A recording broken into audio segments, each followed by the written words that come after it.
آقا علیہ الصلوۃ والسلام کا درود و سلام کیا کیا نعمتیں بندے کو عطا کرتا ہے، اس کا تصور نہیں کر سکتے۔ چند ان خوابوں کو ذکر کروں جو حضور کے درود و سلام کی برکت میں جن کو ائمہ حدیث نے روایت کیا ہے۔ یہ بات سن لیں، بعض لوگ یہ بات کہہ کے رد کر دیتے ہیں کہ یہ خوابوں کی بات ہے، نادان آپ کو کیا خبر۔ یاد رکھ لیں، خواب کا مطلقاً انکار کرنا کفر ہے۔ قرآن نے خواب بیان کیے ہیں، یوسف علیہ السلام کا خواب بیان کیا ہے، مصر میں قیدیوں کے خواب بیان کیے ہیں، یوسف علیہ السلام کو خوابوں کی تعبیر کا علم عطا کیا ہے۔ خواب کو مطلقاً انکار کر دینا بندہ کافر ہو جاتا ہے۔ آقا علیہ السلام کی بعثت کا آغاز خوابوں سے ہوا۔ بخاری مسلم میں حضرت عائشہ صدیقہ رضی اللہ تعالیٰ عنہا فرماتی ہیں، ہر روز فجر کی نماز کے بعد بخاری، مسلم، ترمذی، ابو داؤد کل کتب حدیث میں صحیح حدیث ہیں، حضور جب سلام پھیرتے صحابہ کرام کی صفوں سے پوچھتے، بتاؤ جس کو خواب آیا ہے سناؤ تاکہ تعبیر بتاؤں۔ خواب بیان کرنا حضور کی سنت، صحابہ کی سنت اور خوابوں کی تعبیر اللہ نے عطا کی ہے۔ ہر حدیث کی کتاب میں خوابوں پر ابواب ہیں، اور آقا نے فرمایا نیک خواب نبوت کا 46واں حصہ ہے۔ پھر وہ خواب جن کو عام صوفیاء نے نہیں بلکہ ائمہ حدیث نے روایت کیا ہے وہ چند دیتا ہوں تاکہ ذوق بھی تازہ ہو اور آنکھیں بھی کھل جائیں کہ عالم برزخ میں کثرت سے درود و سلام پڑھنے کا حال کیا ہوا اور درود و سلام کا فیض کیا ملا۔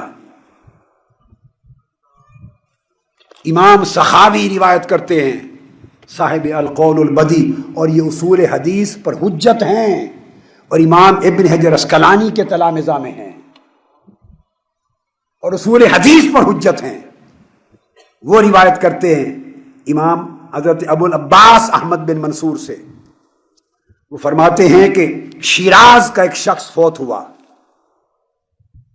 عام آدمی تھا، اور خواب میں نے اس کو دیکھا کہ اس کے سر پر سونے کا تاج ہے اور خوبصورت جنت کا لباس پہنے ہوئے اور اس پر جوہر ہیرے جواہرات لگے۔ امام سخاوی روایت کرتے ہیں، اب کوئی عام آدمی روایت کرتا تو کوٹ نہ کرتا، یہ امام حدیث ہے۔ فرماتے ہیں امام ابو العباس احمد بن منصور کہ میں نے اس سے پوچھا ما فعل اللہ بک، اے بندے تیرے ساتھ کیا ہوا؟ اتنا دیکھنے میں ظاہری تو تیرے اعمال اور احوال نہیں تھے،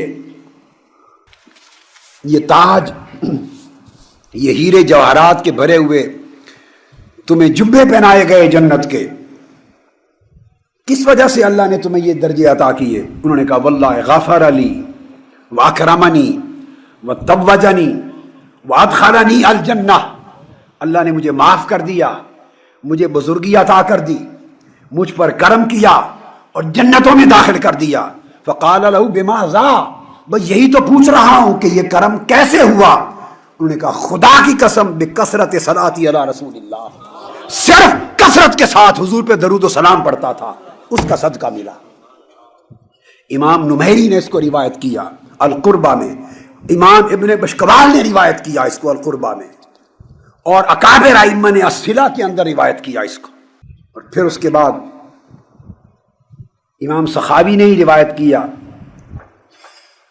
کہ ایک شخص تھے جن کو مستح کا لقب دیا جاتا تھا، مرنے کے بعد ان کو اعلیٰ حال میں دیکھا اور میں نے پوچھا ما فعل اللہ بک، اللہ نے آپ کے ساتھ کیا معاملہ کیا؟ انہوں نے کہا معاف کر دیا، جنت میں درجے عطا کیے۔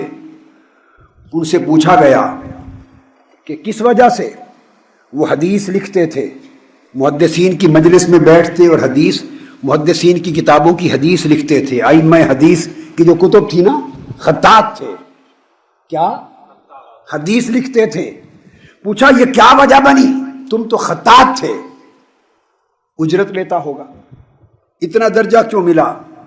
اس نے کہا قال استملیت علی بعض المحدثین حدیثا مسندا، صرف یہ ہوا کہ محدثین اپنی کتابیں لکھنے کے لیے مجھے حدیث لکھاتے تھے، املا دیتے تھے، میں ان کی حدیث کی املا لیتا، لکھتا، اور جب حضور کا نام آتا فصلی الشیخ علی النبی صلی اللہ علیہ وسلم فصلیت انا معہ، تو محدث جب حدیث لکھا کر حضور کا نام آتا تو حضور پر درود و سلام پڑھتے تھے، اور سن کر میں بھی درود و سلام پڑھتا تھا، اور جب میں حضور پہ درود و سلام پڑھتا تو اتنا عمل تھا، ورفعت صوتی بالصلاۃ علی النبی، حضور پر درود و سلام کے وقت اپنی آواز بلند کر دیتا تھا۔ جب درود و سلام کا وقت آتا تو بآواز بلند کرتا۔ رب کو یہ ادا پسند آ گئی، اللہ نے کہا یہ میرے محبوب پر بلند آواز سے درود و سلام پڑھتا تھا، اس کو بخش دیا جائے۔ تو پوچھا مزید کیا ہوا؟ کہا فسامع اہل المجلس فصلوا علیہ، تو مجلس میں بیٹھے ہوئے لوگ جب میری اونچی آواز سے درود و سلام سنتے وہ بھی درود پڑھتے۔ رب نے کہا اب اس سے سن کر انہوں نے پڑھا، ان کو بھی بخش دیا جائے۔